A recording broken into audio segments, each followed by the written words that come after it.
Hey everybody, and welcome to Let's Look at Mother Russia Bleeds. This is a 2D side-scrolling beat-em-up in the vein of a Double Dragon or a Streets of Rage, or I guess a Teenage Mutant Ninja Turtles 4 Turtles in Time, but with one specific change. The big one being that you're not actually Teenage Mutant Ninjas or Turtles. Wait, that's not true.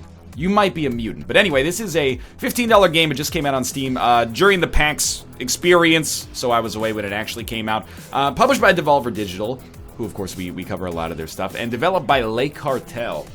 Spent about an hour with this so far. As far as beat-em-ups, I find myself being lukewarm in general. I'm okay with them, and especially, you know, when it comes to co-op or couch co-op, I think they're a lot of fun. Stuff like Castle Crashers, of course. Josh and I played Foul Play on the channel several falls ago. Mother Russia Bleeds.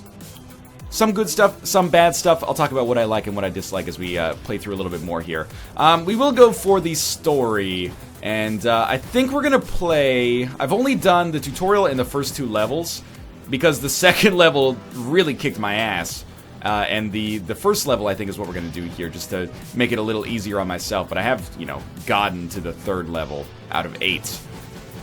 Not necessarily a short game, even though it might seem like 8 levels is not a whole lot, considering the second level took me a half hour. Largely that was because of my own idiocy trying to work through the boss, but, you know, maybe like a 3 to 4 hour experience your first time through the game, and less than that, and it is meant to be replayed with a variety of different characters. But anyway, I've been playing as Sergey, but there's also Ivan and, Natasha, and then Boris at the end here. Boris is a little bit of a zany character. Sergey is kind of like he's your standard Jimmy, and then of course Ivan is your Bimmy, and Natasha is your roller skating Streets of Rage character. But we're gonna maybe play as...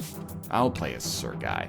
Also, you do have the ability to use these different syringes, and I'll talk about that as we get into the game. One thing that I think the game does extremely well, first off, the story is there. The story is there, and it's good, to the extent that it actually gives you a driving force to continue onwards. And that's not true in a lot of beat-em-ups. Like, there's actually an attempt to tell a narrative here, which I think is positive for a game, or a genre, I should say, that largely hinges on repetitive mechanics. And that's the thing I always end up complaining about when it comes to beat-em-ups, is like, it's reasonably fun, but I can't see myself playing it through forever because I'm done with mashing the X button until an enemy dies, right? So I think it gives you... Anything that gives you a little bit more of a conceit to continue playing is more positive than negative, for sure. Even if sometimes the writing borders on being a little bit too, like, don't cut yourself on that edge, I find. Fuck what the arg. It's a little bit like in tone, slightly like a side-scrolling Hotline Miami, I would say. So these are our other friends in here. Now, the central conceit or gimmick of the game is that we have these syringes up here in the top left. And this is actually, I think, a system that the game does very well. This is our power-up system that allows us to either heal ourselves or go into berserk mode, which makes us more powerful. So just by pressing, well, we'll wait until we get the tutorial prompt to do so, because this is the first level here. By pressing left trigger, we can heal ourselves. By pressing right trigger, we can go into berserk mode. And I really like that the game uses one resource that is renewable. We'll get more of it throughout each level. It uses one resource to do 2 different things. So you have to balance, like, okay, is healing more important here, or is attacking more important here? It's a system I can't remember seeing in a beat-em-up, and I think it actually makes a good case for making the game a little bit more unique in that regard. Where the fuck are we? By the way, mature content, there's drug use, I mean, one of the icons here is a syringe, swearing, ultra-violence, etc., etc. Alright, so my injection, for Christ's sake, what injection? What have you done to us? I don't have time to explain, nor am I even authorized, but I must give you an injection. Fudge no. If you come near me, I swear to God I'll kill you. Then we inject ourselves there, and we get involved in the beat-em-up here. Another thing I think the game does very well, and don't think that I'm just being, you know, an easy critic at this point, because there are some things that, when it comes to Mother Russia Bleeds, I'm gonna be very, probably vocal about my dislike of from a design standpoint, but I think it's animated really nicely as well. Like, I know, here's my thing. Not all pixel art is created equal, and a lot of people, they're just like, I hate games that are 2D. You know, every game is 2D in this day and age. This is the other way that we get this resource, by the way. We'll find people that are just sort of convulsing, and then we can suck their life force out, and we can use their life force to heal ourselves, or again, to give ourselves berserk powers. And I think this guy just endlessly gives it to us, so I'm just gonna heal up as much as I can here, and then, you know, we'll move on. Although this is probably a little overkill. Let's grab this again. I think that the, it's animated and it looks quite nice, like, in terms of its fluidity.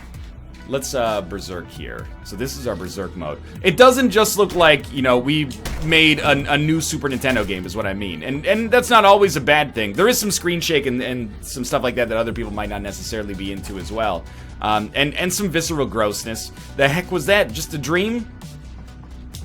No, it's not a fantasy, it's real life. It's caught in a landslide, no escape from reality, etc., etc.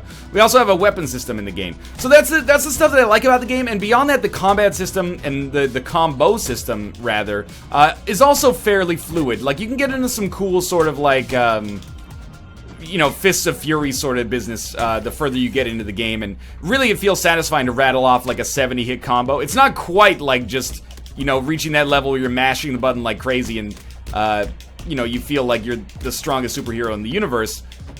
Ooh, I really shouldn't have been hit by that. But it's pretty good, and, you know, I'm not sure what defines the combo system. Like, I'm not sure how to actually, you know, learn the combos, except through experiential play. But when you get one, it feels nice. That's what I'll say about that. The principal complaint I have about the game is actually probably related to the dodge mechanic.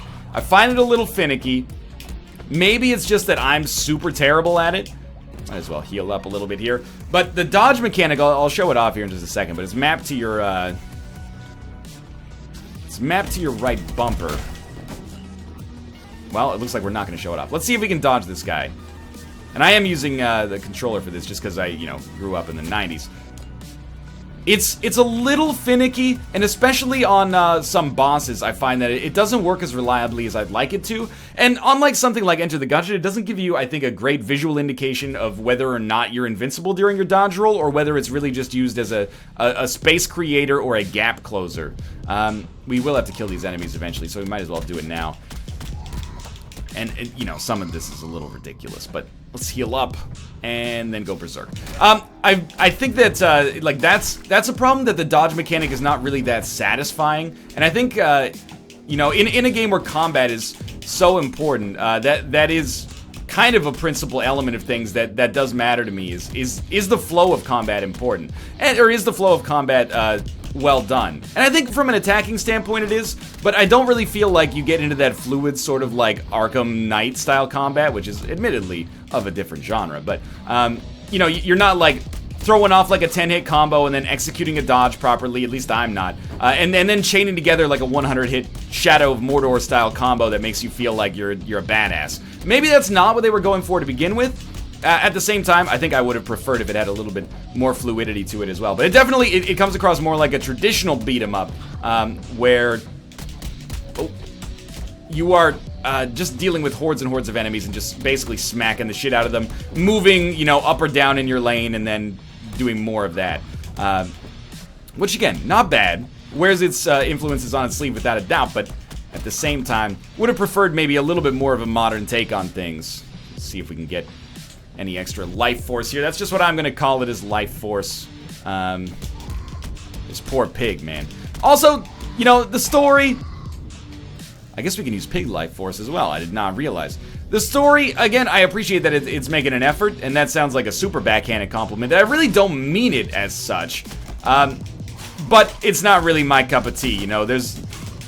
It's crude, and that's not, you know, I hate that if you ever, like, say anything negative about something that's crude, it's all of a sudden like, oh, what, you can't handle it, Granny? Well, okay, well, I mean, things can be crude, but also just, like, not that good. Like, I like crude films, I like crude media in general, but this is just, like, a little bit, maybe off the deep end for me personally here.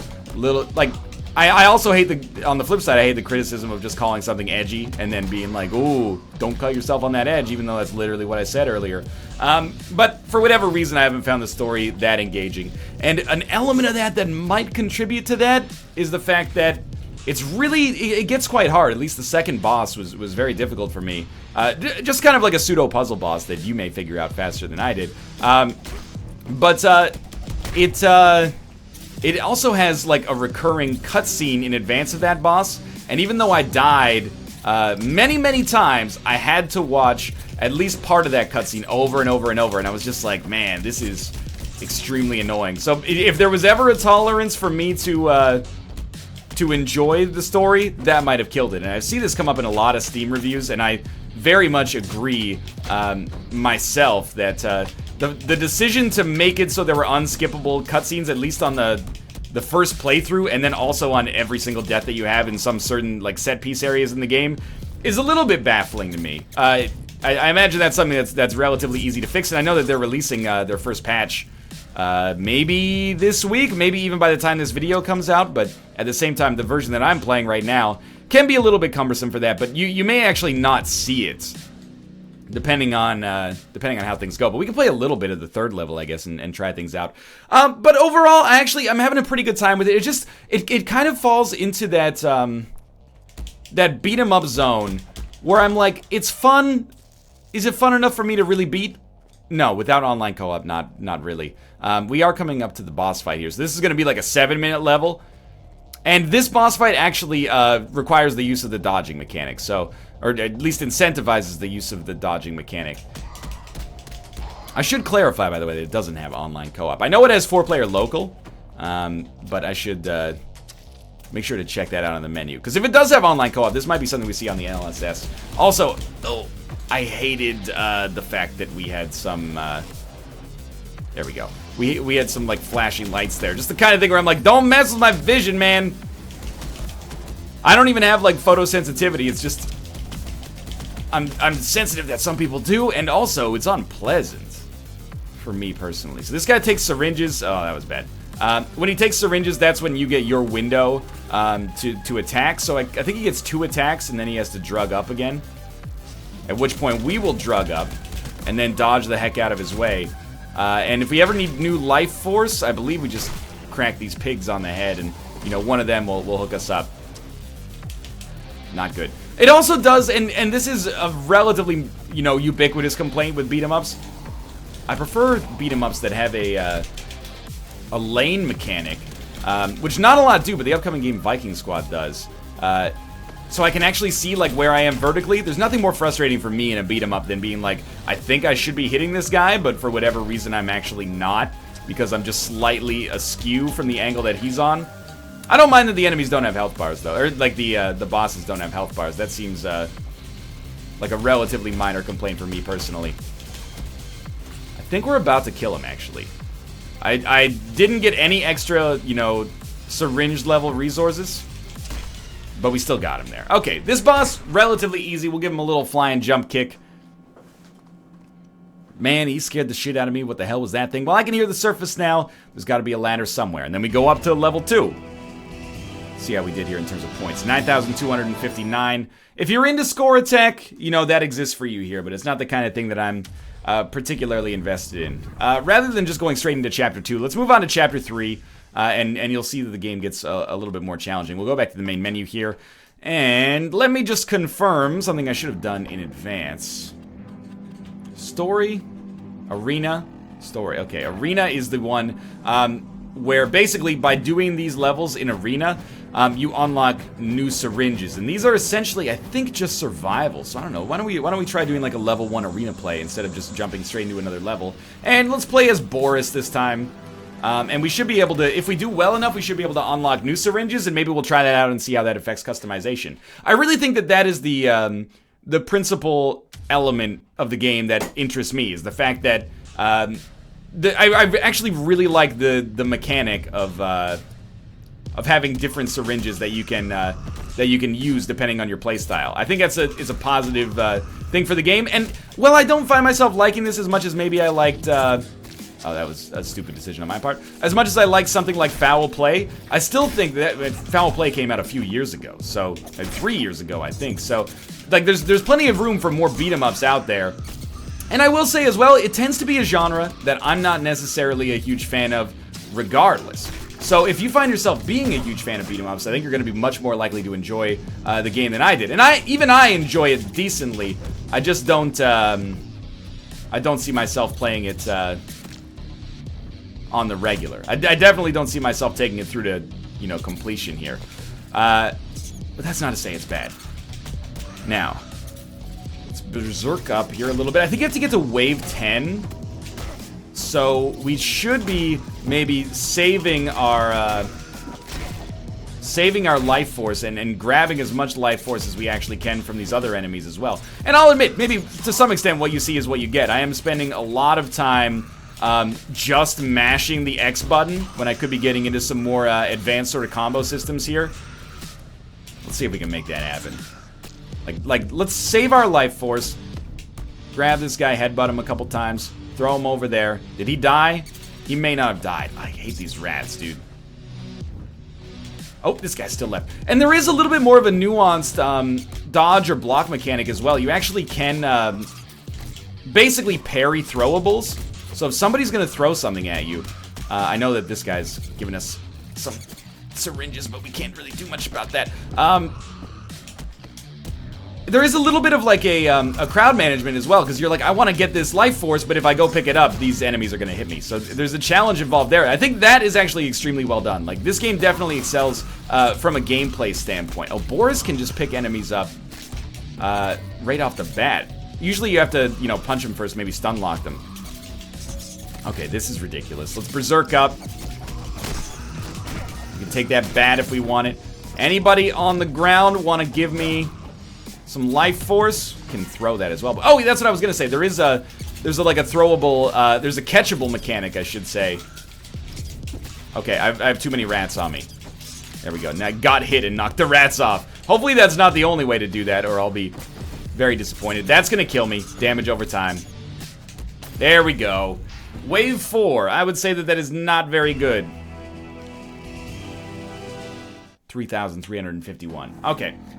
Forget arena. Let's go play level 3 for just a little bit here. We'll go to the squat. And why don't we mix it up? We'll play as Ivan? I don't know. Why not?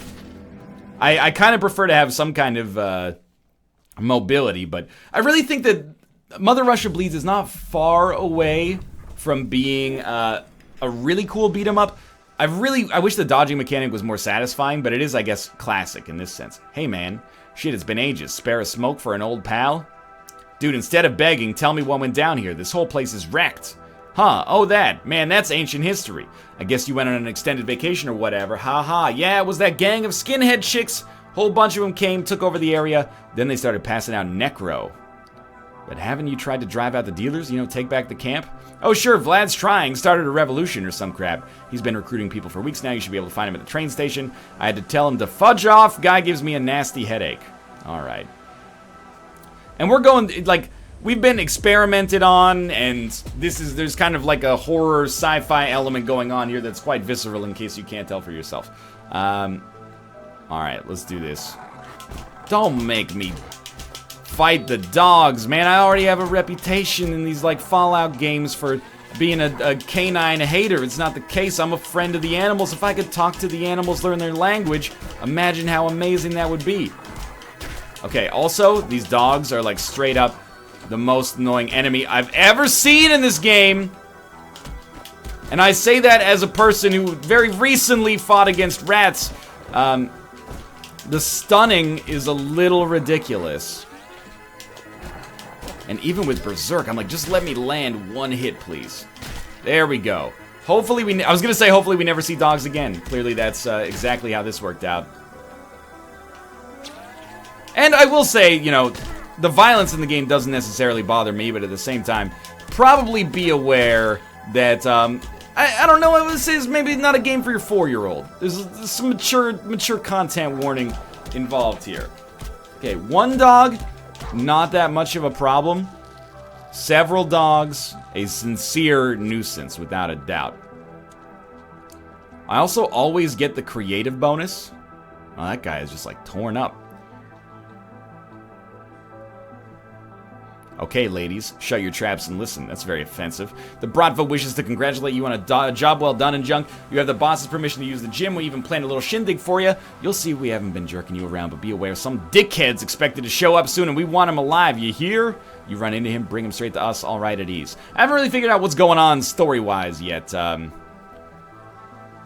there are, you know, variations on a theme of us being tortured and now wanting to get our revenge, and also it takes place in Russia, and there's communist overtones. We got ourselves a gypsy comedian. Enough with the jokes. I'm about to teach you some respect. I find this unlikely, good sir. I'm already very respectful on account of the Canadian manners I've been taught, but if I gotta turn you into some hamburger helper, I have no qualms about doing so. Oh, don't even try it, mister. As with every beat 'em up, big guys are easy guys. The most annoying are agile enemies. And I'm not talking about the Agile Manifesto, you know, I'm not talking about daily stand-ups. What can we do with this thing? I was gonna say, it's gotta give us some weapons. It's shining here. It's a universal beat-em-up sign for get some fatal kind of like weapons here. Please, enter my vertical plane of existence. Oh, now you want to taste as well? If you'll excuse me. Okay, you know what? I can heal. That doesn't bother me. If you'll excuse me. I really thought I could throw him into the dumpster and that would be like a win condition for some WWE match or something. Have we not killed everyone? There we go. Just had to drop something. Unfortunately, it looks like over the course of this video, you're never going to see that which bothered me the most. And that which bothered me the most was endless repeating cutscenes at points where I was dying often. And, you know, error between controller and monitor. I was probably not the best player of all time, but still, like, having to watch these cutscenes over and over and over. Even if they're only 10 seconds long, you're just like, just let me try the boss again. I don't need Necro. I don't even know what that is. Can I please just speak to you? I'd like to know who here is in charge so I can stop just punching this car. You damn, I'm gonna rip your head off and poop down your throat. I mean, I'm hoping you can see a little bit of my initial don't cut yourself on that edgeism that I was talking about earlier. Like it adheres to its aesthetic. Some people would probably say to the extreme, and some people may be me. And at some point I consider that like it's not even really a stylistic choice to just see, this is what I mean. Like the weapon system when it comes to guns, I think that's where it'd be really useful to know how the dodge works with a little bit more granularity. Like, I have no idea if I can actually dodge through guns or if I just have to dodge around guns. Because, you know, in some games you can do one, some games you can do the other. This is an example. You know, we died. We don't actually have to go through that one, though. We can press the start button. But there are some, particularly, maybe only when you have flashbacks that you have to go through that are annoying. Even still, I'm just like, why even repeat the dialogue at all? Just, you know, on your second pass through, just have the door be open or something like that. We don't have to punch this car every time. Is that really necessary? Guns are pretty good in the game as well. I don't think they compromise things too much. They don't show up all that often. At least in my limited experience so far, they don't show up all that often. There we go.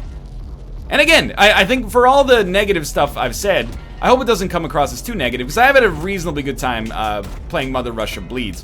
There are some beat-em-ups, you know, it's a genre that is not really that popular anymore, I suppose, but they show up on the channel sometimes, and it can be a little bit laborious sometimes playing through them because you're like, it's just the same mechanic over and over. Mother Russia Bleeds is largely absent of that kind of tedium, in its early stages at least, and I think that's on the strength of that syringe mechanic. But honestly, I think we've probably said as much as we need to say here about Mother Russia Bleeds. We'll just return to menu here. It's got the arena mode, it's got the story mode, it's meant to be replayed. I think couch co-op is something that'll give you a huge advantage here as well if you're the kind of person who can get a couple of people around your PC. I'm not sure if this is out on consoles actually, but if you're the kind of person that can get people around your PC in your living room or something like that and play this, I think you'll have a good time. I think it's a reasonable homage to beat 'em ups of the past while also adding a little bit of its own unique mechanic nature as well. I'm not an enormous fan of the tone. I'm not an enormous fan of cutscenes, but I do like some of the gameplay innovations that it's going for here, and I think for 15 bucks, you could do worse. For now, thanks for watching. I hope you guys have enjoyed the episode. There is a link in the video description below to pick it up on Steam if you are interested. As always, if you enjoyed the video, click the like button. It helps out a great deal, and of course, subscribe if you want to see more in the future. For now, thanks for watching, and I will see you next time.